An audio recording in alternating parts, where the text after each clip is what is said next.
My name is Victoria. I'm 27 years old, and the day I realized I didn't really belong in my own family started with a notification ping. I was on my couch, half watching some mindless show, when my phone lit up with a tagged post from a distant cousin I hadn't spoken to in years. She'd written, "Can't believe I'm invited. This wedding is going to be insane." Underneath were photos of creamy envelopes, wax seals, gold calligraphy, every detail curated to scream perfect. I zoomed in on the guest list she'd proudly posted in the comments. Name after name after name, childhood friends, old neighbors, people who had moved states a decade ago, people who barely knew my brother. Then I looked for mine. I searched once, twice, slowly. Letter by letter. It wasn't there. I checked my email, my messages, my spam folder, even my work inbox like a lunatic, as if a missing invitation could be hiding between invoices and newsletters. Nothing. When I finally called my dad, my voice came out flatter than I expected. Why wasn't I invited to my own brother's wedding? There was a pause, the kind that tells you the answer is going to hurt more than the question. "It's his day," he said, like a script he'd rehearsed. "Don't make it about you." I let out a small laugh, sharp and hollow. Right, of course. Wouldn't want to ruin his perfect picture. I hung up before my voice could crack. On the outside, I played it cool. On the inside, something cold started to settle in. You'd think being excluded from your brother's wedding would be the worst part. It wasn't. The worst part came later, when the world watched him self-destruct and my phone exploded with proof. Before I tell you what he said and what I did that turned his perfect day into something none of us will ever forget, tell me what time it is, where you are, and where you're watching from. I want to see how far this story travels. 2 days after I found out I'd been cut from the guest list, my apartment looked like a storm had rolled through. Not a dramatic movie storm, just the quiet kind that leaves piles of laundry in odd places and half-washed dishes in the sink, because your mind is too busy replaying conversations that never happened. I kept asking myself the same questions. What did I do that was so unforgivable? When did I stop being a sister and start being an inconvenience? I tried to outrun my thoughts by staying busy. I reorganized my closet. I answered work emails I could have ignored. I scrolled through social media until my thumbs hurt. But everything looped back to the same thing. The wedding everyone was excited about, except me. At some point that afternoon, I opened my notes app and typed a title without really thinking, "Reasons I Don't Belong." Under it, I started a list that felt more like a confession than a rant. 1. The scholarship. In high school, I won a partial scholarship for a summer program abroad. I'd worked for it, obsessed over it, cried over the application. A week before I was supposed to leave, my parents sat me down and said, "Your brother needs help with his car. We can't afford both. You can always apply again next year." He got the car. I never got that summer. 2. The accident. Years later, he rear-ended someone after leaving a bar. Guess who drove across town in the middle of the night to pick him up and swear he'd only had one drink? Me. Guess who my parents still describe as too emotional and hard to deal with? Also me. 3. The birthday. My 23rd birthday dinner turned into an impromptu celebration of his promotion. My mom actually took the candles off my cake so they could reuse it for photos with him because his news was bigger. I scrolled down the list, fingers shaking a little. It wasn't just about a missing invitation. It was a pattern. A script. I was the backup singer in a family that only cared about the lead. My phone rang just as I was about to add number 4. "Mom." I stared at the screen, knowing exactly how the conversation would go and still not ready for it. I picked up anyway. "Hi." "Hi, sweetie," she cooed, but there was something tight in her voice, like guilt wrapped in sugar. "We need to talk about your brother's wedding." There it was. "Do we?" I asked. Because from what I've seen, he already talked to everyone else. She sighed, that long, theatrical sigh that always meant she was about to make me feel unreasonable. Don't start, Victoria. Your brother is under a lot of pressure. The guest list is complicated. You know how these things are. Yeah, I said. Complicated enough to invite people he hasn't seen in 10 years, just not his sister. Silence crackled between us for a few seconds. You know how sensitive he is, she said finally. He wants everything to be perfect. There's been tension between you two, and he doesn't want drama. It's his big day. I laughed, not because it was funny, but because the alternative was screaming. So I'm the drama. That's not what I said, she snapped, but we both knew that's exactly what she meant. You always twist things. Why can't you just be supportive for once? Supportive. The word sat heavy on my tongue. Supportive like giving up my scholarship, like covering for his mistakes, like cheering from the sidelines while he got everything I was told was too much to ask for. Question, I said, my voice suddenly calm. If I'm so toxic, why do you still call me when something goes wrong? She didn't answer that. This isn't about you, she repeated instead, like it was holy scripture. It's about him and his happiness. I looked at the list on my screen, reasons I don't belong, and felt something inside me shift from hurt to clarity. Maybe for the first time, I believed it. Got it, I said. I hope his perfect day is everything you want it to be. Victoria. I hung up before she finished. For a moment, the silence in my apartment was almost peaceful. Then the questions came flooding back, sharper than before. If your own family decides you're a problem, are you supposed to keep chasing their approval? Or are you finally allowed to walk away? And what if walking away isn't enough anymore? The morning of the wedding, I woke up to sunlight slicing through my blinds and an ache in my chest that felt like I'd run a marathon in my sleep. Technically, I had nothing to do that day. No hair appointment, no dress to steam, no speech to practice. I was the sister of the groom with zero responsibilities because I wasn't supposed to exist on that guest list at all. A small, petty part of me hoped it would rain sideways on their perfectly planned outdoor ceremony. I didn't wish for anyone to get hurt. I just wanted the universe to be a little less obsessed with protecting him. I made coffee, meal prepped for the week, cleaned my stove, anything to avoid opening social media and watching my entire family pretend I'd chosen not to be there. By late morning, my phone started buzzing more than usual. At first, I ignored it. It could have been work, spam, random group chats. But then the buzzing came in waves, notifications stacking faster than they could clear. Curiosity finally won. I grabbed my phone, opened my messages, and froze. There were dozens of photos and videos from people I barely talked to anymore. Some were just question marks.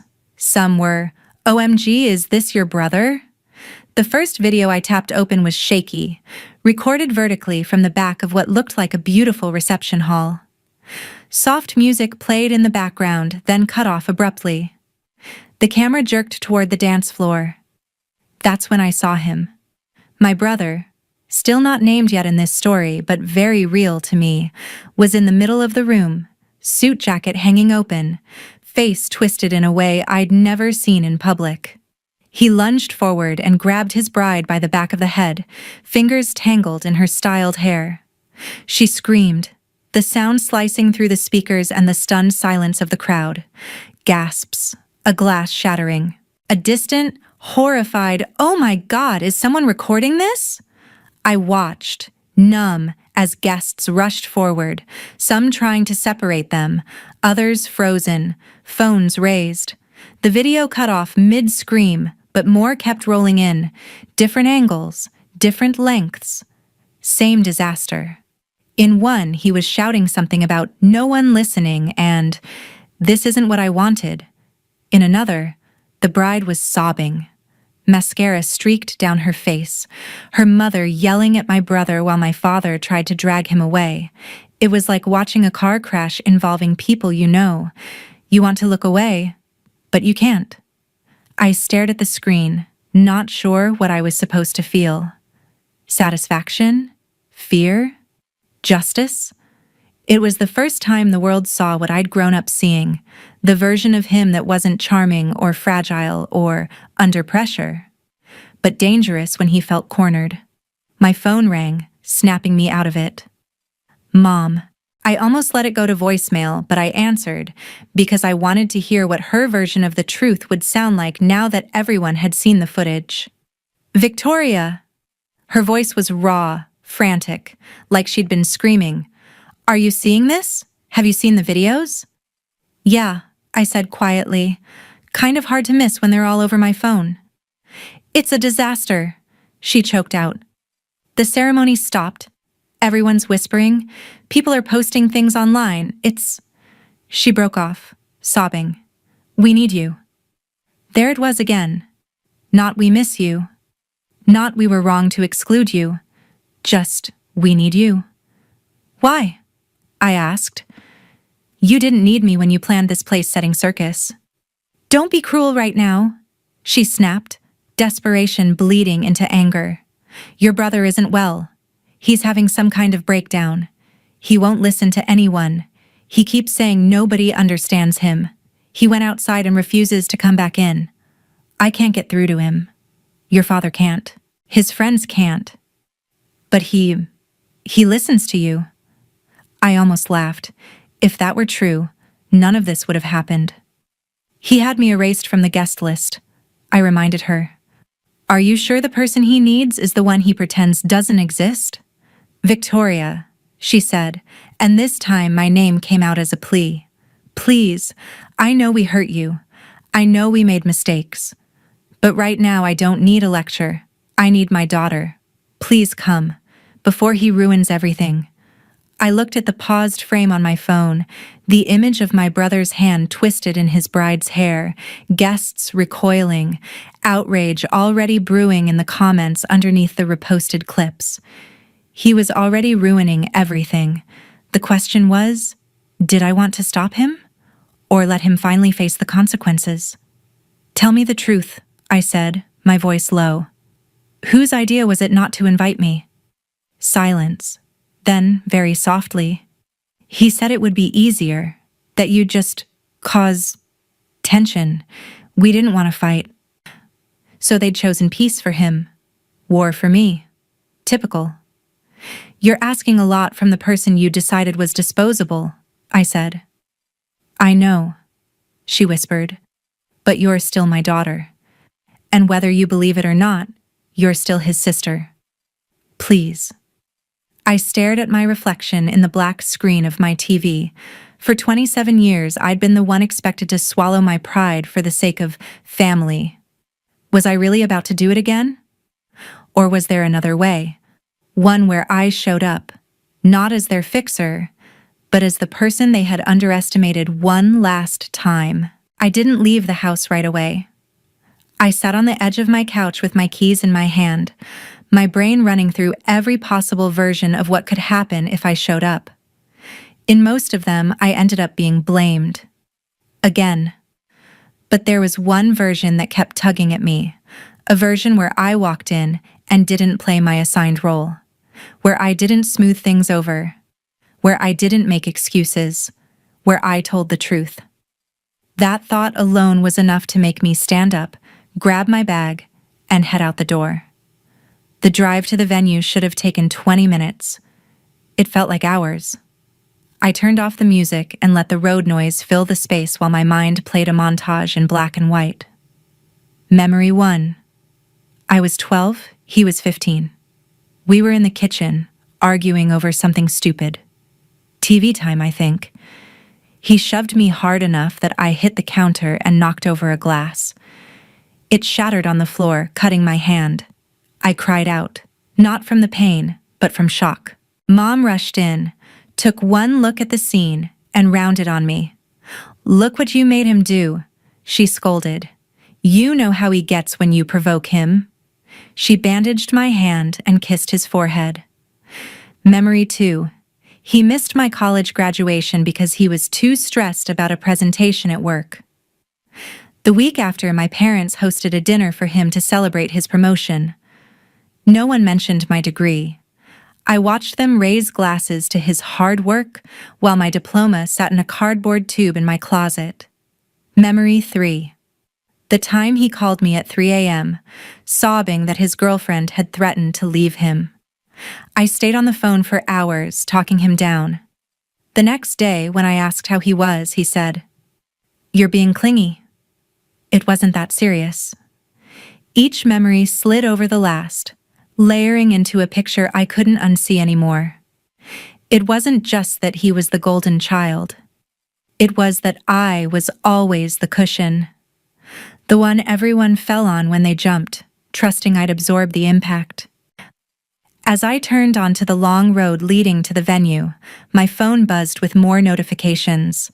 Clips from the wedding were already starting to circulate with captions like, "Groom freaks out at his own reception," and "When family pressure explodes on camera."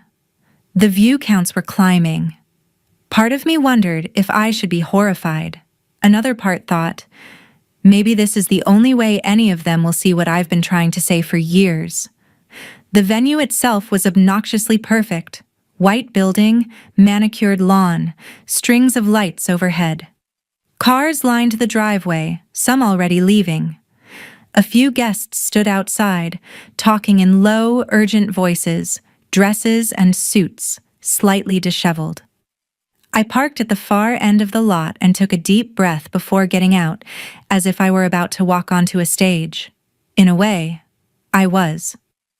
As I approached the entrance, I heard murmurs. "Is that his sister?" I thought she wasn't invited. Did they finally call her? Their eyes tracked me like I was an unexpected twist in a movie they'd thought they understood. Inside, the air was thick with tension and leftover perfume. The music was off. Chairs were scattered. Centerpieces stood crooked, petals and napkins littering the floor. It looked like a bomb had gone off. An emotional one. I found my mom near the bar, dabbing at her eyes with an already mangled tissue. When she saw me, relief and panic warred on her face. "Victoria," she breathed, rushing over. "Thank God. He's outside. He won't talk to anyone." "Before I talk to him," I said calmly, "I need you to understand something." "We don't have time for this," she snapped. "You had time to erase me from the guest list," I cut in. "You had time to let people believe I didn't care enough to show up. You had time for that. But now that the world is watching him behave the way he always behaves, suddenly you're out of time?" She flinched like I'd slapped her, but I didn't feel guilty. Not this time. "I'm not here to repair your version of this family," I continued. "If I go out there, I'm not lying for him. I'm not minimizing what he did. I'm not making you all look better. If that's what you want, say so now, and I'll leave." She stared at me, really looked at me, maybe for the first time as someone who could say no. Then she whispered, "Just try to get through to him, please." That was as close to honest as she could get, I guess. I nodded once and walked past her toward the back doors. Through the glass, I could see my brother pacing on the patio, tie askew, hair a mess, hands in his hair like he was trying to hold his head together. Two groomsmen hovered a few feet away, helpless. When I stepped outside, the air felt cooler, sharper, like the universe knew this was the real scene, not the stage ceremony. "Hey," I said, my voice cutting through the tension. He spun around, eyes wide, then narrowed when he saw me. "What are you doing here?" The question landed like a challenge, and for once, I didn't shrink from it. For a second, we just stared at each other, the way people do when they realize the script has changed and no one handed them the new lines. He looked wrecked, sweat beading at his temples, shirt wrinkled, jaw clenched so tight I could see the muscles twitch. This was not the polished groom from the Instagram posts. This was the version of him I'd known my whole life. "Mom called," I said. "Apparently your emergency kit didn't come with an extra sister, so she had to use the one you threw out." One of the groomsmen snorted before catching himself. My brother's eyes flashed. "This is exactly why I didn't want you here," he snapped. "You make everything about you." I almost smiled. The line was so predictable, it felt scripted. "Interesting," I replied. "Because from what I saw on video, you've done a pretty good job of making everything about you all by yourself." His cheeks flushed. "You don't know what happened." "Then tell me," I said, folding my arms. "Because from where I'm standing, it looks like you attacked your bride in front of a room full of people and half the internet." He ran a hand through his hair, pacing again. "She kept pushing," he muttered. "Everyone kept pushing. Smile more, relax, don't mess up the vows, think about the photos." No one cared how I felt. I said I needed a minute, and she grabbed my arm in front of everyone like I was a child. I just snapped. "And you thought yanking her by the hair was a reasonable response?" I asked, incredulous. "How many times has someone pushed you and you snapped at them? Because this doesn't look like a one-time thing." He glared at me. "You wouldn't understand. You've never had this kind of pressure on you." That actually made me laugh. "Right. No pressure on the kid who had to give up her scholarship, cover your lies, and disappear from your wedding so you could have your perfect day." I stepped closer, lowering my voice.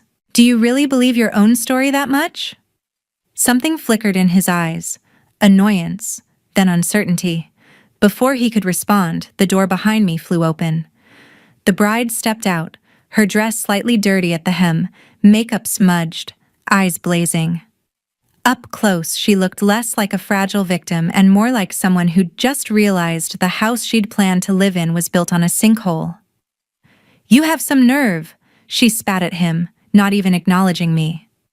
"You humiliated me in front of everyone, in front of my family. And your first move is to run outside and play the tortured genius?" He lifted his hands as if to calm her. "I said I was sorry. I told you I didn't mean—" "You grabbed me," she cut in. "By the hair. On camera." "Who does that?" She finally glanced at me, eyes narrowing. "And you must be the sister who couldn't make it. Funny. Everyone suddenly needs you now that the groom's gone viral for all the wrong reasons." I met her gaze, surprised. At least she wasn't clueless. "I'm Victoria," I said. "And yeah, apparently I've been promoted from problem to crisis management." "You here to fix him?" she asked, bitterness dripping from every word. This was the crossroads moment, the one I'd run from my whole life. The old version of me, trained to smooth, to excuse, to patch things, would have launched into mediation mode. "He's under stress. He didn't mean it. Let's just talk." But I wasn't that version anymore. "No," I said. "I'm not here to fix him." My brother stared at me like I'd just betrayed him in a way he'd never imagined possible. "What the hell are you doing then?" he demanded. "You think you're better than me because you stayed home and judged from a distance?" I tilted my head. "Better? No. But I think I might finally be done lying for you." I turned to the bride. "Has he told you why I wasn't invited?" Her jaw tightened. "He said there was tension, that you like to start drama, that it would be easier if things were simple on the wedding day." Of course he did. "Did he also tell you about the scholarship money he convinced my parents to redirect to his car repairs so he could impress his friends?" I asked. Her eyes flicked to him. He shifted his weight. "That was years ago," he muttered. I kept going. Or the time he begged me to cover for his one-drink DUI scare so it wouldn't ruin his record.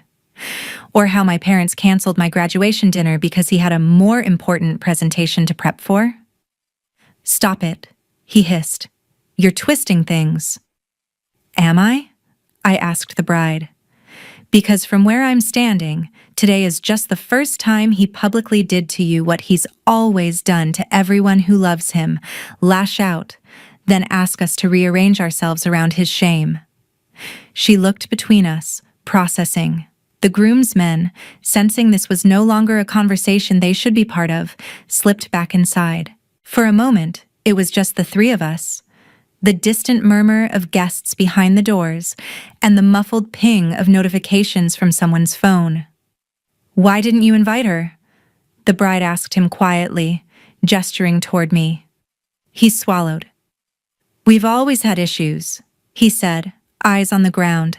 "She makes everything worse. I didn't want her here ruining things." There it was, the story I'd been written into without my consent. I took a step toward him. "You didn't want me here," I said, "because I remember. I'm the only person in this family who doesn't treat your temper like a medical condition and your selfishness like a personality quirk. You didn't want a witness. You wanted props." I let that sink in before turning back to her. "So here's your real choice," I said. "Not between family drama and love.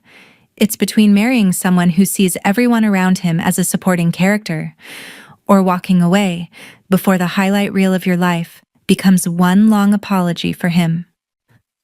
My brother's face hardened. "You're loving this," he accused. "You're finally getting what you wanted. To see me fail." I thought about that. Did I want to see him fail? Not exactly. I wanted to see reality catch up to him. There's a difference. "I don't want you to fail," I said slowly. "I want you to stop making everyone else pay the price for your refusal to grow up. If that feels like failing, maybe ask yourself why." The bride's breathing had steadied.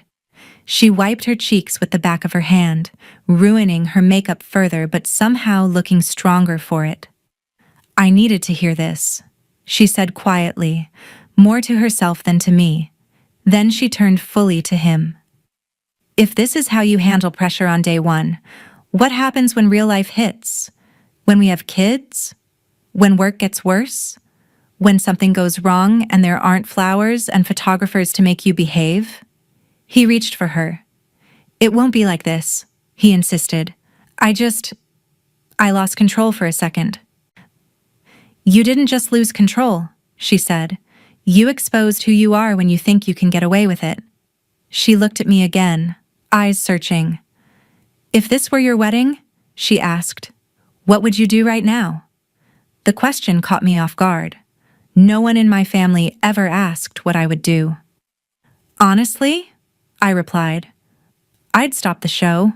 I'd walk away.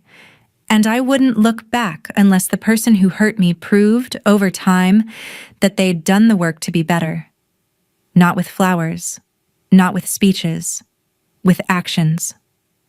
Her shoulders dropped, like she'd been holding her breath since the ceremony. "That's what I thought," she said softly.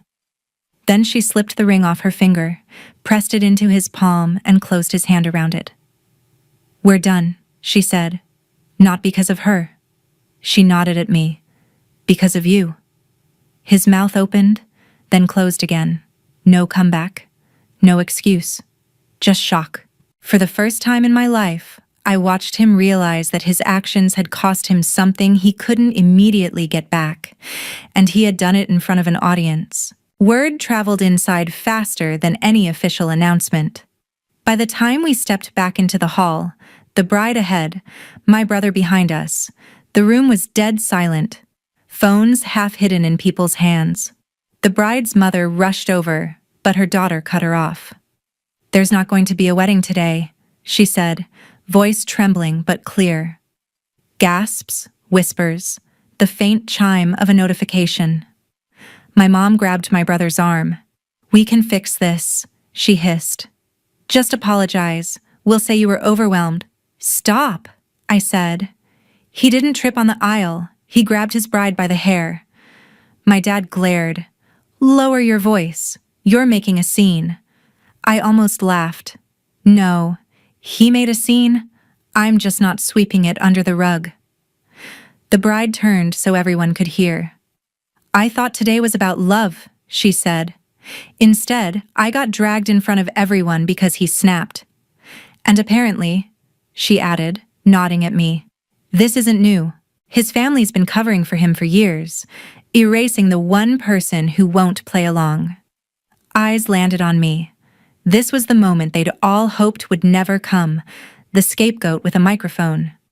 She's right, I said. What you saw on video? That's not a glitch. It's the pattern. He explodes. Everyone makes excuses, and anyone who remembers differently gets labeled dramatic or toxic. When I got a scholarship, they used the money for his car. When he nearly got in legal trouble, I lied for him. When I was cut from this guest list, they told me not to make it about me. That's what enabling looks like. You just watch the end result. My brother stared at me like I'd set the room on fire. Before he could speak, the bride's father stepped forward, expression stone cold. This wedding is over, he said. You'll be hearing from us about what you did to my daughter, on and off camera. My brother's mouth opened and closed. No excuses left that sounded good out loud. My mother leaned in close, voice shaking with fury. Do you feel better now? She whispered. You've humiliated your own family. I met her eyes. You all handed him the matches, I said quietly. He lit them. I'm just refusing to pretend it's candlelight. She flinched. You're cruel. No, I replied. I'm just done being the one who bleeds so he can look harmless. The bride touched my arm, eyes wet but steady. Thank you, she said, for not letting them rewrite this. Around us, guests began collecting their things, the carefully curated fantasy collapsing in real time. Somewhere in the room, another phone chimed, one more share, one more comment. The story had already left the venue, finally stripped of the version my family tried to sell. I didn't go home right away. I sat in my car in the parking lot and watched people stream out of the venue in clusters, heels in hand, ties loosened, whispered conversations floating through open windows. Every so often, someone glanced toward my car like they were trying to connect the woman they'd just watched rewrite a family narrative with the ghost they'd never seen at holidays. At some point, the bride walked past with her parents, heading toward their own car. Our eyes met through my windshield. She gave me a small, tired nod. Not gratitude this time, recognition. I nodded back. No words needed. When I finally started the engine and pulled away, my phone vibrated with a string of messages, from friends who'd seen the videos, from relatives who suddenly remembered they had my number. Some were supportive, some were worried. Some asked if I really had to say all that in front of everyone. I put the phone face down on the passenger seat and drove in silence. For years, I'd imagined standing up to my family and thought it would feel like fireworks. Like victory. Like the final scene of a movie where the music swells and the credits roll over my triumphant face. It didn't. It felt quiet, heavy, real. Back at my apartment, I kicked off my shoes, sat on the floor with my back against the couch, and finally let myself breathe all the way out. That's when the questions started. Not from them, from me. Did I go too far? Did I humiliate him more than necessary? Was there another way to draw a line without burning the whole bridge down? The tricky thing about finally standing up for yourself is that your body is so used to blame, it tries to turn even your liberation into another thing you did wrong. I opened my notes app again and scrolled past reasons I don't belong. Below it, I created a new list. Things I won't do anymore. 1. I won't lie to make someone else look better while I disappear. 2. I won't let family be an excuse for violence, whether it's a shove, a grab, or a lifetime of emotional cuts. 3. I won't sit quietly while people rewrite history to protect the person who hurt everyone. 4. I won't accept being erased and then summoned only when there's a mess to clean up.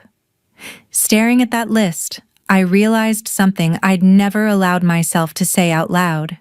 Sometimes the healthiest revenge isn't watching the people who hurt you suffer. It's refusing to participate in the system that lets them keep doing it. A few days later, the fallout began. Clips from the wedding made it to bigger pages. Comment sections roasted my brother. People debated whether he needed therapy, anger management, or jail. Someone dug up his public LinkedIn and tagged his company. HR got involved. He was asked to take a leave of absence to work on himself. Translation: they didn't want the bad press. My parents called me separately, each with their own angle. My father was furious. "You've damaged our name," he said. "People at the club are talking. Clients are asking questions. This will follow us for years." "If your name was built on pretending everything was fine," I replied, "maybe it needed to be damaged." My mother's call was different. She sounded tired in a way I'd never heard before. "He's not doing well," she said. "He says you betrayed him. He feels like you chose the world over your own brother." I thought about that for a moment. "I chose the truth," I said. "We all had the same information. He chose his actions. You chose to excuse them. I chose to stop participating. Those are 3 different choices." Silence. Then quietly, "Do you hate us?" The question cut deeper than the accusations. "No," I said honestly. "I don't hate you. That would be easier. I'm done letting your version of love hurt me more than it heals me." "So what now?" she whispered. "Are you just leaving us?" I looked around my little apartment, messy, imperfect, mine. "I'm not leaving," I said. "I'm just not chasing anymore. If you want a relationship with me, it has to be one where my feelings matter as much as his, where I'm not the villain every time I have a boundary." "We're family," she protested weakly. "Exactly," I said. "So we either start acting like it means something real, or we stop pretending it does." We ended the call without any grand resolution, no tidy bow, just a new, unfamiliar space between us that might one day be filled with something healthier, or might remain empty. Both options felt better than going back. Weeks passed. The noise online eventually moved on to the next scandal, but the people closest to it didn't. The bride blocked my brother on everything and began posting softly defiant photos, brunch with friends, a new haircut, a caption that read, "Dodged a bullet in a tux." My brother started therapy, whether voluntarily or under pressure, I don't know. He texted me once, "You didn't have to say all that. You killed my life." I stared at the message, then replied, "I didn't kill your life. I just refused to bury the evidence for you." He never responded. As for me, I did something small that felt huge. I stopped waiting for family to be the first place I looked for love. I invested in people who had already shown up for me when there was nothing to gain and no image to maintain. Friends who'd seen my hurt and had never once told me I was too much. I also did one more thing. I recorded this story, my version from beginning to end, and put it out into the world. Not to humiliate my family further, not to go viral, but because somewhere I knew there was another Victoria sitting alone in her apartment, wondering if she was crazy for thinking her family dynamics were toxic just because everyone else called it normal. Maybe that's you. Maybe you've been told you're dramatic for reacting to things that actually are cruel. Maybe you've been edited out of your own story so many times you've started believing you don't belong in it. So here's the lesson I wish someone had given me sooner. Family is not a free pass to hurt you without consequences. Love without accountability isn't love, it's control. Forgiveness is a choice, not an obligation. And sometimes the most powerful form of revenge isn't screaming or exposing or even walking away in flames. It's quietly, firmly refusing to be the person they can hurt and then rely on to fix the narrative. You get to decide what role you play in your own story. Are you the background character, the scapegoat, the fixer? Or do you finally step into the main role and let the rest of them adjust? Or fade into the distance? After everything that happened, I didn't get a happy, perfect family ending. What I got was something better. A life where I know I can survive without their approval. A life where my boundaries are not up for debate. And a story that for once belongs entirely to me. Now I'm curious. If your brother sent invitations to everyone but you, and then the wedding exploded in front of the world, would you rush in to save him? Or would you let the truth finally do what it's been trying to do all along?